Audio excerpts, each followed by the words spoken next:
friends, and welcome back to Lemon Tree Corner. If you're new here, my name is Heather and I make fun handcrafted purses and tote bags and project bags, and I also do crochet and other fun crafty stuff. So welcome, and if you're back again, love to have you back here with me. Your time and attention is greatly appreciated, so thank you for stopping by again. And if you like my videos, I would love it if you would hit the subscribe button. We've got about 70% of the people who watch my videos are not subscribed, and it really does help grow my channel and grow this community. So I would love it if you would take a moment to hit the subscribe button and help us along this journey. So this week in the studio, we are making an art tote for my mom. Back at the November craft fair, she had commissioned for me to make a bag for her. We originally were going to be making a shoulder bag, but she really needs a lot of pockets, and it's a little above what I normally make as far as a pattern that I would be able to find for that.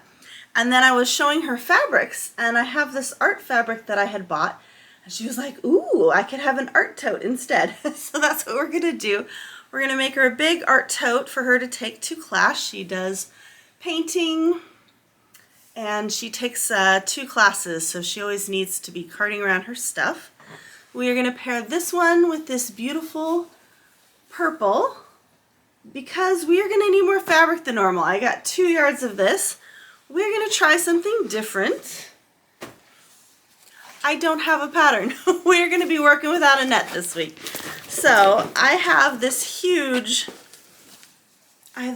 Trader Joe's bag. If you've seen these, they're like this huge gusset bag. Very big. I don't know that we're going this big, but this is going to be like what I'm basing it off of. And I was thinking of using cotton webbing for the handles. So I have 1-inch cotton webbing. I just don't know that I have enough cotton webbing.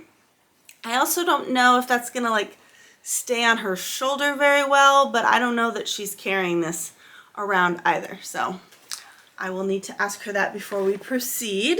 So anyway, this is basically just a gusset bag. Obviously there's no lining in this bag because it's burlap, but we are going to be doing a lining. This is kind of a French seam.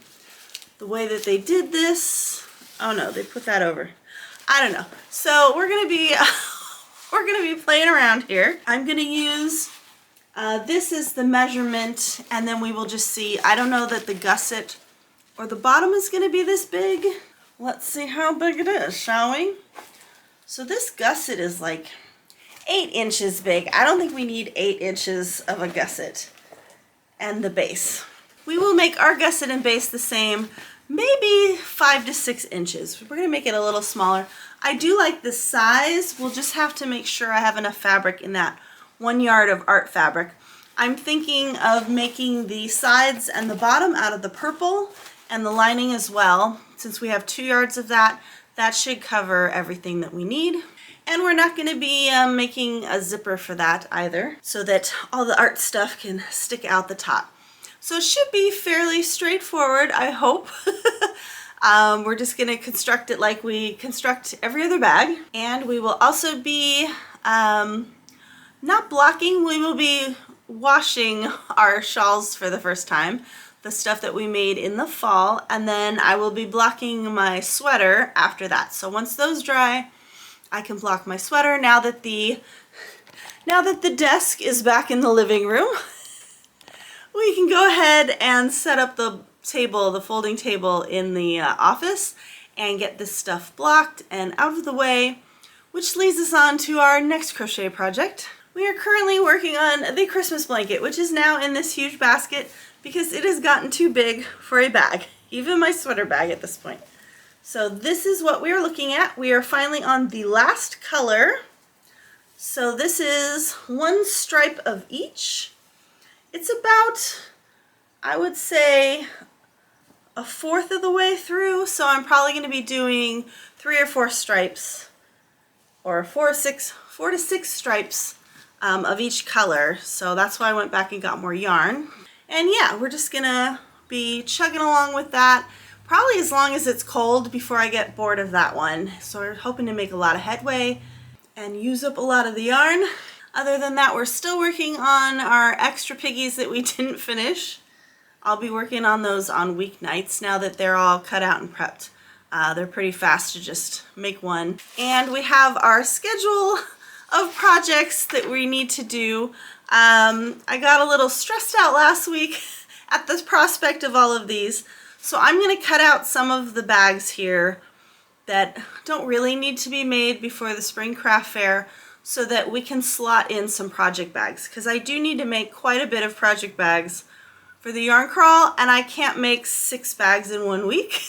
So I gotta start that before the March craft fair. So I think we're still gonna try doing the Ethel totes, but we'll probably cut out the Bonnie bucket bag and the Gabrielle bags, and we will just save those for after the yarn crawl when I have a bigger amount of time before the November show. I just got this cute mug at Joann's. I really like this style of mug. It's kind of tapered and it's got like a nice handle that you can fit 3 fingers through. So they have lots of mushroom stuff coming up this year is what the cashier said. So go to Joann's if you want some mushroomy fabric coming up soon. So if that sounds like a good time to you, go ahead and grab yourself a cozy beverage or a water, curl up, and let's start sewing.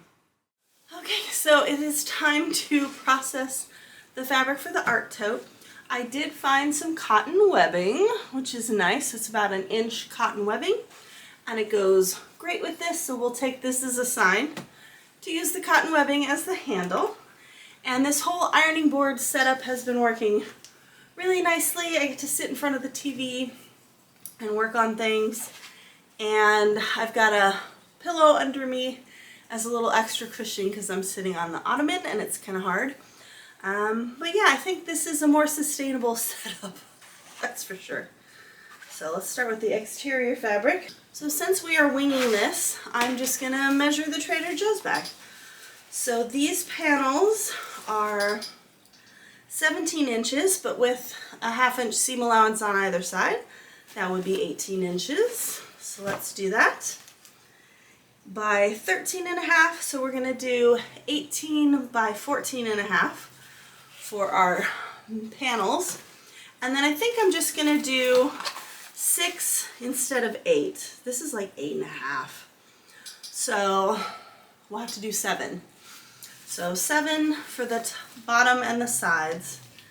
And then I'm probably going to sew the handles down further for extra support, because sewing the handles just into the top like this,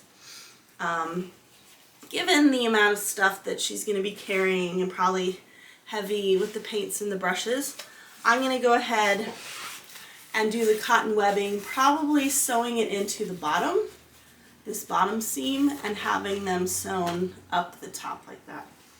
So I think that would look nice, although it might destroy the line of the fabric.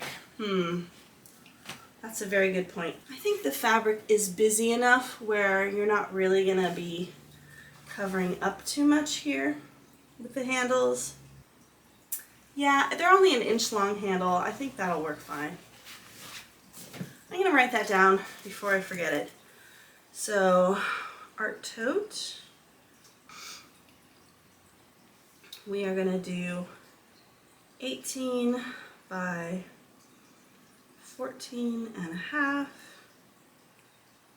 Alright, and then the sides are going to be 7, right? We got to add the seam allowance. 7 by 14.5 and 1/2 inch seam allowance. And then I'm just going to measure the handles and make it kind of a comfortable length. The fish are still alive, yay! And we're going to clean the fish tank today. So that's nice. And yeah, just relaxing. It is Sunday now, so the piggies are taking up more time than I anticipated. So we're going to switch gears because it's just easier to do this on a weekend when I have the time to spread out here. So that's what we're going to do. And I've been a little stressed out, so I'm just trying to manage the expectations I have for myself versus the reality of the amount of time I have to do things. So just want to not be completely stressed out all the time. Like, the point of this business and everything is not to be stressed out all the time, it's to do something that I love. So we're going to challenge ourselves to take it a little easier, not bite off more than we can chew, but still get a lot accomplished and be happy about it. Because the fact that people are buying stuff means that I get to make more stuff, and that's a good thing. And yeah, I just need to enjoy myself more, because if I'm not enjoying myself doing this, then why am I doing it? And it's really just a matter of reframing. It's not like I'm not enjoying making the bags. It's just the amount of stress I put on myself while trying to make all the bags. Okay, so I think what we're going to be able to do here is I'm going to be able to get the sides hopefully out of this as well. So we won't need to use as much of the purple. Good news is that the purple is a very reusable color for me in other projects. So I think I want the print going this direction. And then I think since this is such a large bag, we should go ahead and use foam on it.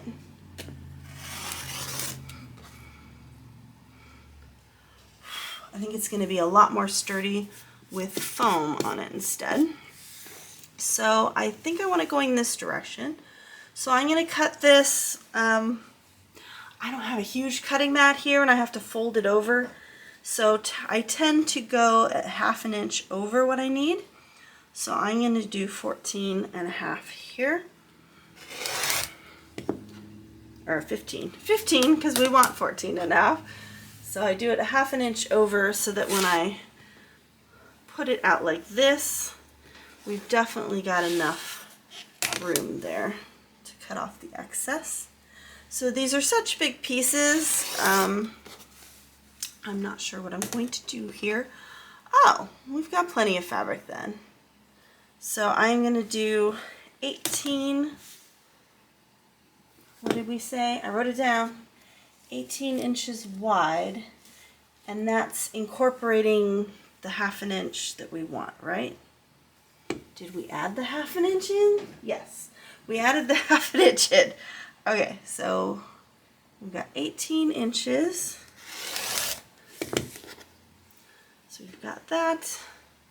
And then I'm just going to clean up these edges here because you'll see there's an overlap here at the top. There's something on the board. And then I think what we might do is we might use some rivets for the handles.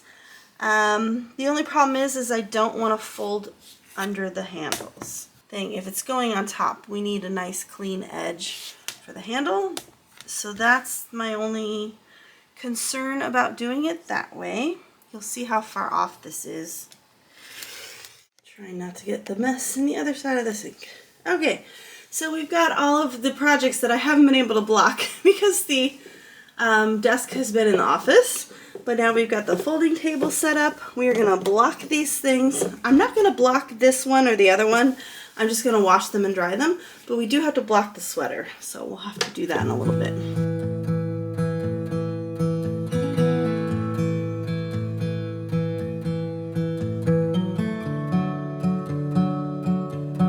Okay, now we are just going to rinse it out, scrunch it out without felting it, and wring it out in a towel, and then put it on the folding table with a fan on it to dry.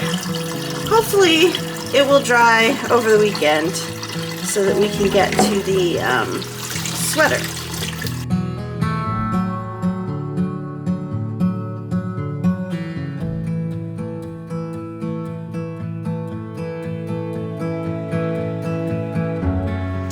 Okay, we got all our pieces interfaced. The plan here is going to be to cut out a piece of Peltex this size and do our lines of stitching to reinforce the bottom.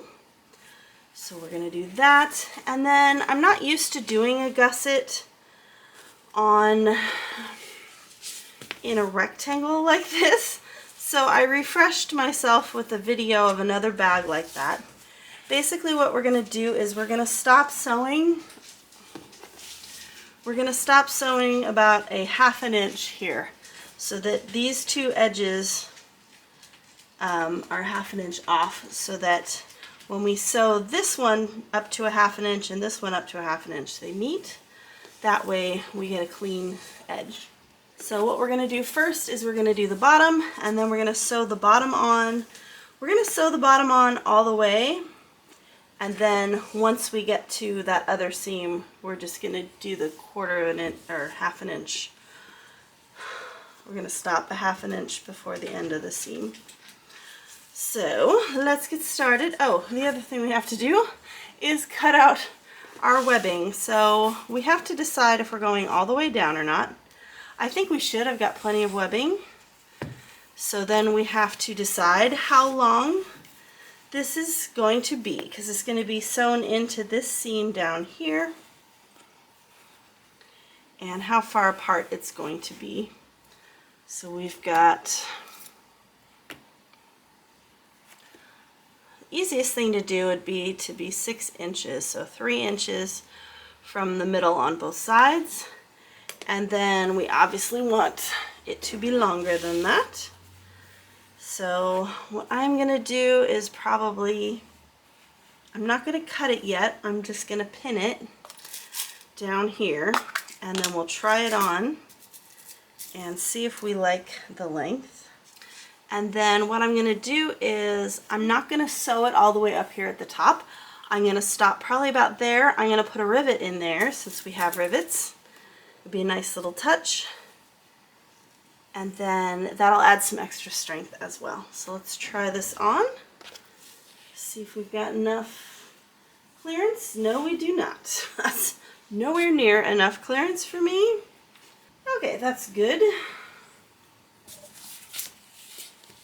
So I am going to cut this off here, and then we will measure for the other side and make them both the same. Okay, I think since we can sew through this, I think since I can pin through this, I'm just going to go ahead and do it this way. Let's get our measurement first so that we have the same length pieces here.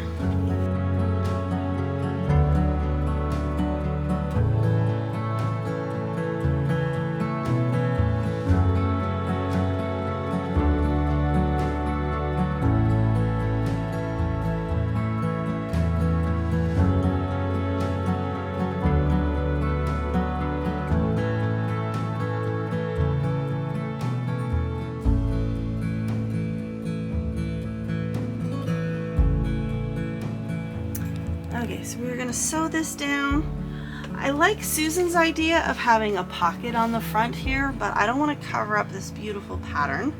So we're not going to put a pocket in here. We might go ahead and just add a slip pocket in the interior. Since this is such a large bag, it might be nice to have a pocket in there. So we are going to start from the bottom, sew our way up. Nice, and I'll probably reinforce this bottom as well. And I gotta make sure I don't lose my pins. Now sometimes this can stretch, so you just gotta be careful that it's not kind of going out of whack.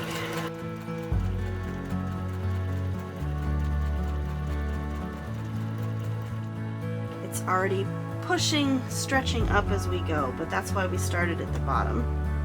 So we can take advantage of that stretch from the top here.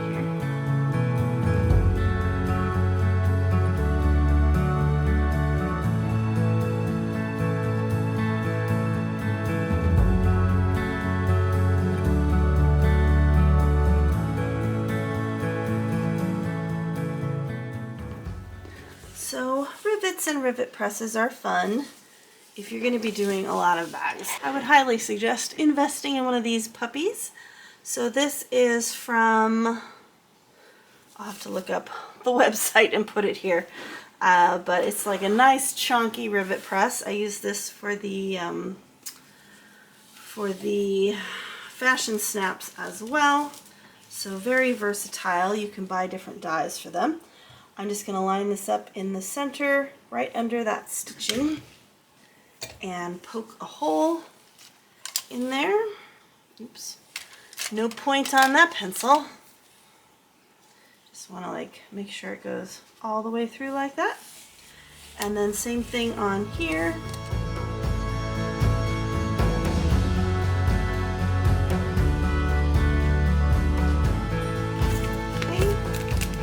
And we're basically just going to put a rivet in each of those spots.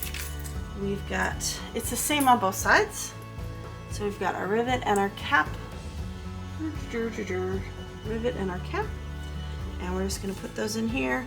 We want to do this now because this is going to be hidden on the other side. And they usually snap together, so you've got a little leeway. It doesn't fall apart on you.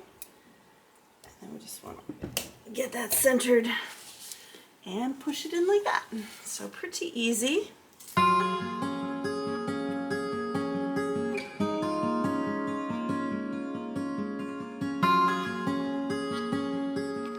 Now it is time. We've got our Peltex piece cut the same length as our foam, and we're just going to go through and sew it on. I can't really iron this down at this point on top of the foam, so we're just going to be super careful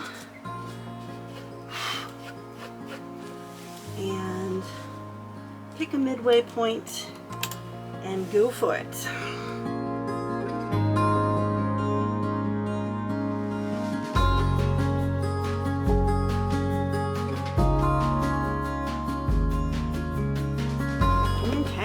We have done it, folks. We have a super secure piece of fabric, and now we are going to sew the two main panels onto this, so we have one big giant piece of fabric. Okay, we have one big giant piece, and now we are going to mark our 1/2 inch marks so that we don't sew too far. So I'm going to go 1/2 inch in from here. Oh, I don't know the easiest way to do this. Okay, how about this way? We'll go 1/2 inch in from there, and then 1/2 inch in from here.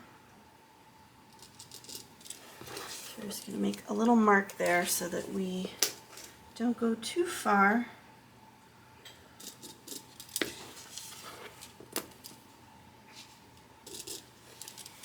Okay.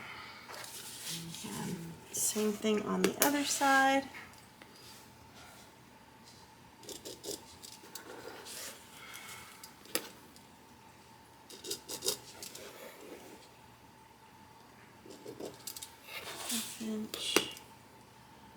Half inch. If we go to the end of the foam, then we've got this little bit here where we're going to match up. I think that's what we're going to do, because then when we fold this and do it this way, we're going to have that little pivot, if that makes any sense. So what we're going to do here is we're going to start at that 5/8 mark and stitch back and forth and stop at that 5/8 of an inch. Same on the other side. And then we are going to take it up the sides and just kind of pivot that so you kind of make a little loop there. And then line these up, and then you're only going to that point. I guess we should look at it from this direction. And then when you get to the end there, you've got this little loop of fabric, but you're going to go all the way to this point. So it's kind of hard to get in there. It's really hard to get in there with the foam, which is why I left the foam out of the seams. It's easier if you approach it from the other side, but the lining, it's a lot easier to show you what I'm talking about. So we're going to line up at our 5/8, and I'm just going to back stitch into that corner like that.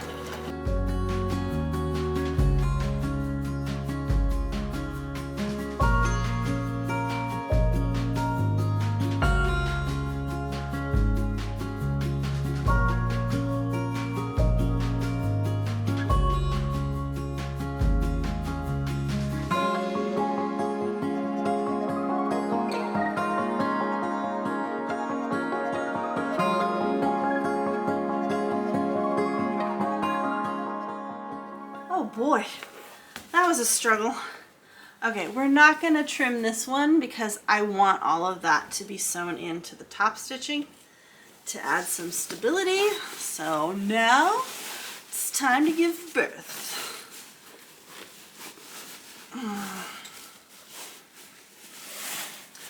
Well, I'm glad we made the opening that big. That's way easier than I thought it was going to be. Okay.